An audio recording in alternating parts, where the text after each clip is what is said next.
For half a century, Democrats owned Dubuque, Iowa, where blue-collar union workers built middle-class lives along the Mississippi River. Then, in 2016, Donald Trump became the first Republican to win Dubuque County since Dwight Eisenhower. 2 years later, those voters turned on Trump's party, choosing Democrat Abby Finkenauer over Rep. Rod Blum, R. In 2016, people just wanted to shake things up. That's their answer to it. Electing Trump was to shake things up, said Mario Ruiz, the Iowa vice president of the Quad City Federation of Labor. Now, Ruiz said, those same voters are asking, what's he done for the labor people? He hasn't done anything. Dubuque is one of 206 counties across the country that voted for Barack Obama twice and Trump in 2016. These so-called pivot counties are spread across the country, from timber country in the Pacific Northwest to the Northwoods of Maine. But they are particularly concentrated along the borders of Iowa, Minnesota, Illinois, and Wisconsin, 4 states that are home to 75 pivot counties. Taken together, those 75 counties illustrate the contours of a new political battleground on which Democrats and Republicans are fighting to win white working-class voters who handed Trump the White House and then handed Democrats the Speaker's gavel 2 years later. In the midterm elections, Democratic candidates for Congress won back 44 of the 75 pivot counties in the 4 Midwestern states. Nationwide, Democrats won 113 of the 206 pivot counties. In those counties, the Democrat improved on Clinton's vote share in the 2016 election by an average of 21%. Even in pivot counties that stuck with the Republican candidate, that candidate underperformed President Trump's 2016 margins by nearly 7 percentage points, according to an analysis by the nonpartisan website Ballotpedia, suggesting either that those voters have soured on Trump or that some of Trump's core base decided not to show up if his name wasn't on the ballot. The midterm election results give Democrats a roadmap to win back the White House and illustrate the importance of those same regions to Trump's own chances of a second term. Both sides must appeal, party strategists said, to voters who backed both Trump and Finkenauer. We as candidates, or as members of Congress, can't go coastal on people. Where we as Democrats have struggled is when there have been more of these coastal-type ideas that do not resonate in towns of 1,000 people, said Rep.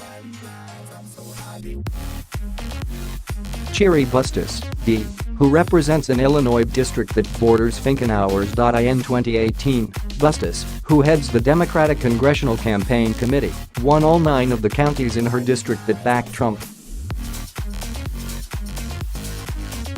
Some pivot counties flipped back to the Democratic column on the strength of tough incumbents like Bustos, or Reps. Ron Kind, D. Wisconsin, and Colin Peterson, D. Minnesota. Others, like Rice County, Minnesota, Rensselaer County, and Hidalgo County, New Mexico, gave Democratic candidates like Representatives Angie Craig, Minnesota, Anthony Delgado, NY, and Xochitl Torres Small, NM, the margins they needed to flip Republican-held seats. And some of those counties that stayed with the GOP gave Republicans their only 2 pickups of the midterm cycle. 3 of the 4 Minnesota counties on the Iowa border that backed both Obama and Trump helped elect Rep. Jim Hagedorn, R., and 2 Iron Range counties helped send Representative Pete Stauber, R., to Congress. The tumult in the 4 Midwestern states, where a total of 8 House seats changed party control in 2018, shows the evolving geography of blue-collar swing politics. For generations, the battle for the blue collars was centered on the Ohio River Valley, stretching from Pennsylvania to Missouri's border with Kentucky. Where Democrats once held a majority of the 17 congressional districts along the Ohio River, today they hold just 2, in Pittsburgh and Louisville, Kentucky. The upper Mississippi Valley is ground zero in blue-collar American politics now. It is no longer the Ohio Valley, which has reliably flipped to Republican, said Brad Todd, a Republican strategist and co-author of The Great Revolt, Inside the Populist Coalition Reshaping American Politics. From Quincy, Ill. All the way up to Duluth, on both sides of the river, every county is up for grabs. Those counties are crucial to both Democratic and Republican hopes of winning the 270 electoral votes necessary to take the White House in 2020. Trump cannot afford to lose ground in the upper Midwest, where he smashed through the Democratic blue wall to win Wisconsin and Michigan.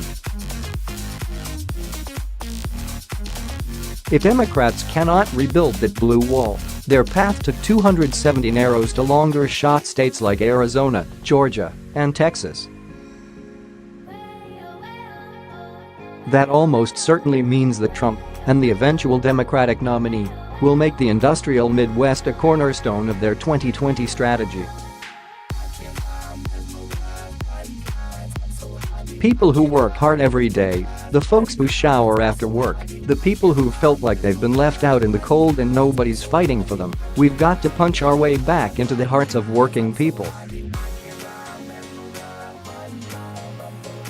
And we can't just do that with words, we have to do that by showing up, by listening, Bustos said.